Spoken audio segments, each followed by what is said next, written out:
நான் பார்த்த உடனே விஜய் இப்படி நகர்ந்தோனே ஒரு பெரியவர் இறந்துட்டாருன்னோனே, பக்குன்னு ஒரு மாதிரி ஆச்சு. என்னடா இதுன்னு. சரி வயசானவர் மூச்சு திணறல்னு. மேலும் 2 பெண்கள் கவலைக்கிடம்னு போட்டப்போ, என்னமோ நடக்க போகுதுன்னு. அதுக்கப்புறம் 10ன்னோன அந்த ஒருத்தர் குழந்தைய தூக்கிட்டு அலைவாரு பாருங்க.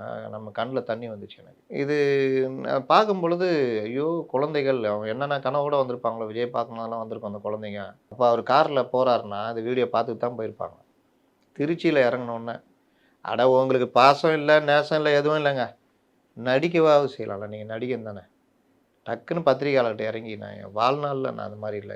பெரிய துயரம் இது. இத நான் எப்படி ஈடுகட்ட போறேன்னு எனக்கு தெரியாது. சார் என்ன அங்க நம்பி ஏர்போர்ட்லயும் அவரு பேசாம பத்திரிக்கைக்காரங்க கேட்க கேட்க திரும்பி பார்க்காம போற அதே அ நிலை தான் இருக்கு.